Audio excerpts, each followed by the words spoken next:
Welcome to the Tech Blog Writer Podcast, your guide to future tech trends and innovation in a language you understand.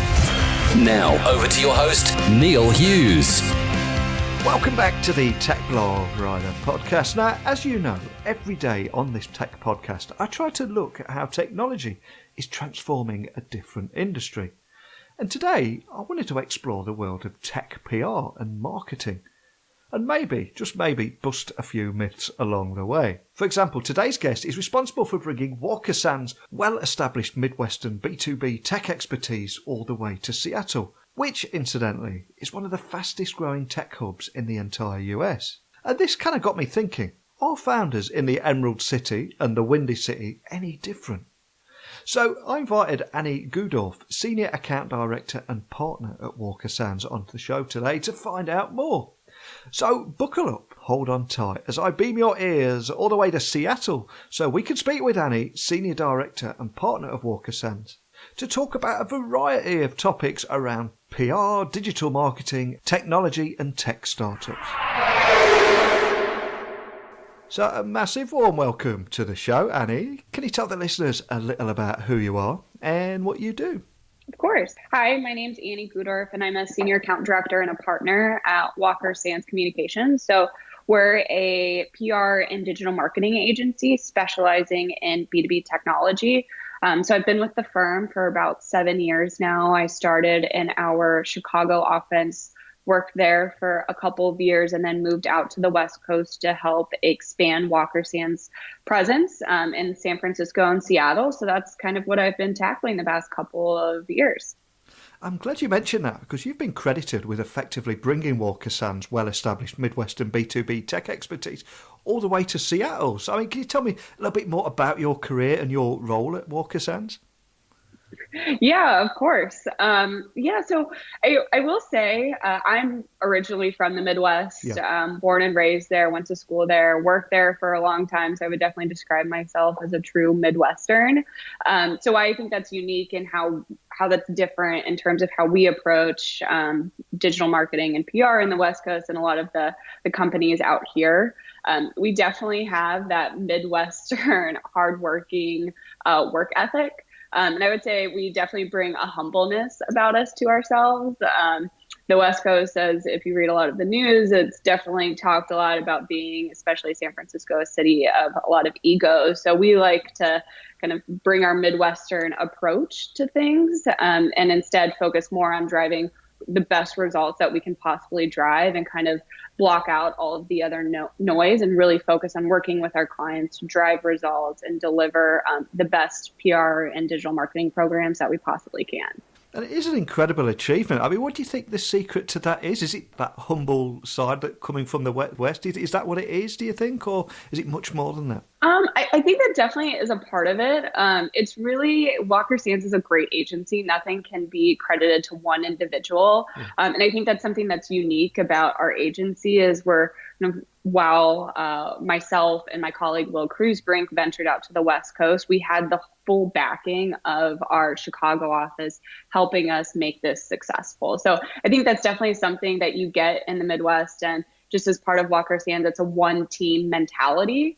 And so that's really allowed us to be incredibly successful on the West Coast. But then also with that, we do have a very unique approach to how we approach marketing and PR. So by combining kind of the support system that we have from our Chicago team and all of the talented people we have there with our unique approach that we've been able to bring to the West Coast, that definitely seems to be definitely our value prop out here and very different than other firms that we come across. That definitely seems to be what's resonating with companies out here that's been allowing us to grow at the rapid pace that we've been growing at for the past 2 years.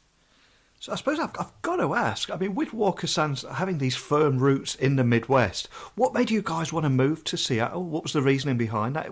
I'm assuming it's more than just the tech. So the West Coast in general, I mean, we knew starting in Chicago, we've been operating in the Chicago area for 10, 15 years. But it's really been, I would say, the last 10 to 8 years that Walker Sands has really skyrocketed in terms of growth. So we knew in order to continue growing at the pace that we wanted to grow at, we knew geographic expansion was a must. And knowing that we wanted to remain specializing in B2B technology, the West Coast seemed like a no-brainer for us. So it was really just deciding where on the West Coast are we going to go to. So first off, San Francisco was our first West Coast office. We already serviced a lot of clients out there. Obviously, that's definitely the tech hub in the country. All the VCs are based there, so we knew we had to start there. And then Seattle just came as kind of a natural extension of that. There's a lot of really great talent in Seattle. It's also a little bit more affordable than San Francisco. So from a business perspective, it makes a lot of sense to grow a young team out here when that is something that's a little bit more challenging to do in the Bay Area. So how long have you guys been on the West Coast for now? So we moved out to San Francisco I want to say it was in 2015. Yeah. So about almost 3 years now. And then I moved up to Seattle about a year and a half ago, and we officially opened our Seattle office in January of 2018. So we're just approaching kind of our 1 year in Seattle. It's been a really exciting journey. We started with just myself and one other person, and then we've quickly grown to an 8-person office and that's exceeding our growth goals of only really growing headcount to 4 people. So we've doubled that. And same reflecting in terms of our team revenues. So that has been really exciting for the team to see this rapid growth in the Seattle market. We've also been very embraced by the community here. I think that's something unique about Seattle is it's a very close-knit tech community, but everyone also views it as their one team. They are trying to rise up and be kind of the next tech star, but they know that in order to do that, they need to grow the ecosystem here. So it's been pretty amazing to be a part of that the past almost 12 months. And of course, because of technology, we can all seamlessly collaborate with each other all over the world, much like we're doing with this podcast right now. So I'm curious, how does having a physical team in a key tech market actually help you improve your industry expertise? Do you have any insights around that and the kind of things that you've learned? Yeah, I think it's so important. The tech and the different collaboration tools. So like we're big fans of Slack. We're using all the different video conferencing tools, Trello. Those go a long way. And collaborating with clients and collaborating with team members, but it's not the same in terms of just team collaboration. So for me professionally and personally as a manager, it's been great to have face-to-face time with the people I'm actually working with. I think it's definitely improving the quality of work, but also now there's more people in the Seattle market with me who can really help us immerse ourselves in it. I can't be in all places at the same time, but there's so much happening here. So it's been great to get some of the other growing leaders in the Seattle office to whether it's a big tech conference that's happening in Seattle, like the GeekWire Summit that we went to earlier this year. We're very involved with WTIA, which is the Washington Technology Association. So we're doing a lot of work with them. So they have a lot of events, so we need people there. So I think from my perspective, it's great so that we can have more Walker Sandsians present across the city and then gather all this intel, gather all this knowledge, make all these connections and bring it back to the agency. And it adds a lot. We're able to add a lot more value rather than if it's just one individual or not having anyone here at all. So just to help people listening visualize the kind of things that you're doing at the moment, can you tell me what type of companies you've worked with in Seattle? And I'm also curious, do you also see a different type of founder in the Emerald City versus the Windy City? Are there any differences at all? Yeah, no, that's a really interesting question. So in terms of the types of companies that we're working with, like I mentioned, we specialize in B2B technology. Now, in terms of the size of company, usually we say our sweet spot is definitely more high growth companies. So usually companies who are post Series A, post Series B, and really hitting that high growth trajectory. So they're ramping up marketing, they're ramping up all their product development. That's where we see that we can add the most value. Now with that, we work with clients on kind of both ends of the spectrum. So we're doing work with larger, more established players like Nintex, which is based in Bellevue. But we're also working with companies that are fresh out of Techstars, like Level 10 Energy. That's a growing startup based in Seattle. So we definitely want to work with a wide range of companies, but we also recognize that those high growth companies are definitely the ones that we can add the most value to. And to your question about the types of founders, I would say they're very different between Chicago, San Francisco, and Seattle. I think Seattle, from when I talk to people in the industry or VCs, they always say the Seattle founders, and I definitely agree with this, the Seattle founders are more humble and they're not as bullish as they might be in San Francisco. So I would also say they tend to be more risk adverse. It's definitely pros and cons. I don't know which is what makes a better founder. I'm not the right person to answer that question, but you definitely see some personality differences between the different geographies. But that makes our job really exciting because that means we get to work with a bunch of different types of people every day, different personalities, different perspectives. So it keeps our jobs very exciting. And of course, we've got 2019 just around the corner now. Are there any new markets or any new industries that you're going after that you can share with us today? I'm sure that there's probably a few that you can't, but if there is anything. Yeah, so that's something that we're definitely evaluating as an agency. We know there are other growing tech hubs in the U.S. that we want to expand into, even growing tech hubs internationally that we're doing a lot of work in that might make sense for Walker Sands to have a presence there in 2 or 3 years. Now, for the year of 2019, I think we're really going to double down on focusing on our growth and continued growth in Chicago, further growth in Seattle and San Francisco, and then really plan for probably some further expansion in the next 2 or 3 years after 2019. Now, when I was researching you guys at Walker Sands, I quickly learned that your Seattle office is all women, albeit for one office pup, which we can find out about that in a moment.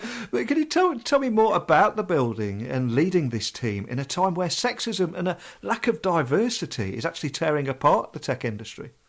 Yeah, I would say diversity is very important for Walker Sands. And I view diversity, it's not just the types of people that are working for us in terms of their gender, their background. It's also about their perspective on things. So I would say while we do have a group of, yes, all females, they all have very different perspectives and different backgrounds that they're able to bring to the team. So I feel like we have a very diverse team, and that allows us to come together, bring different opinions on things so that at the end of the day, you don't have groupthink happening. We're all kind of countering each other and able to make sure that we're driving towards the end goal of doing the best work for our client. So it's been really exciting to watch the new people come in that we've hired in the past year, kind of grow in their roles and also help grow this team and this office because it is very new and there's a lot of opportunity there.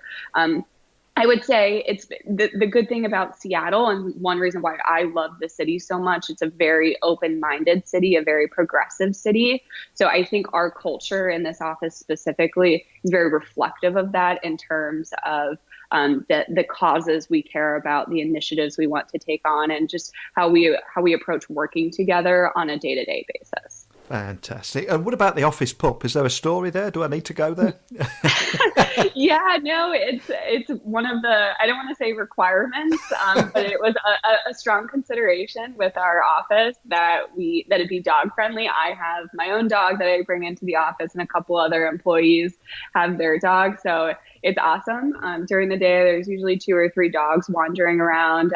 We keep our office door open, and there's a bunch of other dogs in the building, so they're constantly wandering. And there's the famous dog, Hank. He is an Aussie, I think he's an Aussie Shepherd mix, but he comes in for treats only and just sits by the treat cabinet until someone gives him a treat, and then he runs on his way. But it definitely perks everyone up in the afternoon when you see Hank stroll in. How cool is that? But we do have people listening from all over the world today. So for anyone that isn't aware, can you also just tell me a little bit more about how Seattle is actually the fastest growing tech hub in the US at the moment? Because I think that's something that a lot of people listening may not actually know about.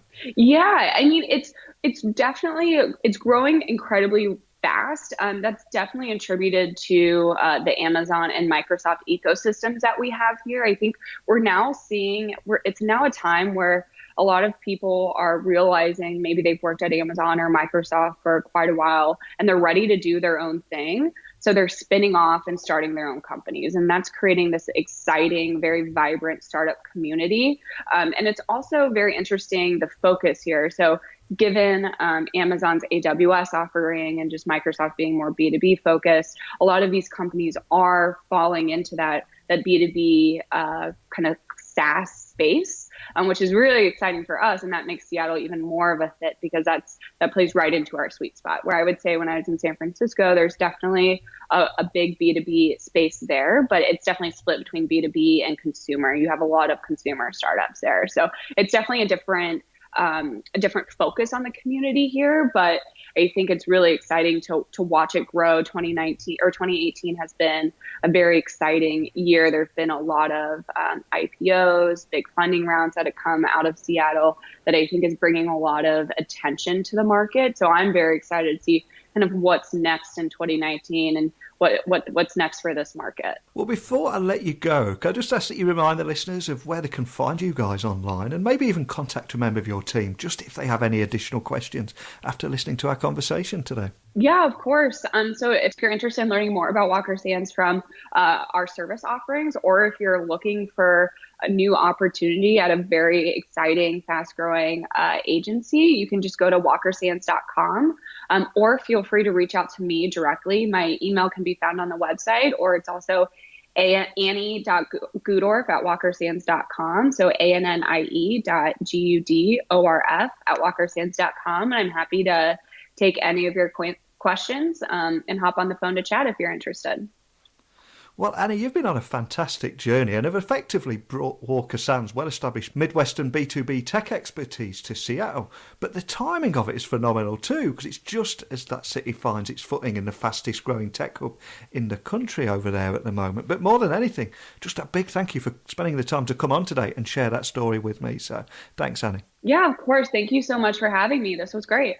Walker Sands is helping business-to-business technology companies with this integrated approach to created services. But it's how they're helping their clients build this brand awareness, enhance their credibility, and drive new businesses that is particularly interesting to me.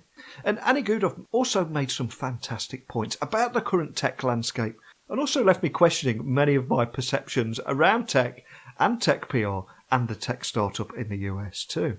And like I said at the end of the interview, I also love Annie's personal story that has taken her from the Midwest to the West Coast. But that's just my thoughts from a cold, dark, wet UK. So wherever you're listening, please, I want you to share your thoughts, your insights by emailing me directly, techblogwriter@outlook.com, or send me a cheeky tweet at Neil C. Hughes. Now, regular listeners will know I've been watching a different Christmas movie every day in December. But I got to tell you, I think I'm officially done with Christmas movies. You can have too much of a good thing. I think I've overdosed on them. But I will make an exception and return to Bedford Falls to watch George Bailey and It's a Wonderful Life, just to poignantly finish off my daily Christmas movie marathon. But before I go, I just want to say a big happy Christmas and a warm happy holidays. From me, your podcast host, I genuinely appreciate each and every one of you for not only tuning into this podcast every single day of the week, but also for accompanying me every day and allowing me into your ears, but not in a sinister way, you understand. That sounded a bit weird, didn't it? I think I better wrap that up. What I'm trying to say is a big thank you for listening, and until next time, don't be a stranger. Thanks for listening to the Tech Blog Writer Podcast. Until next time, remember, technology is best when it brings people together.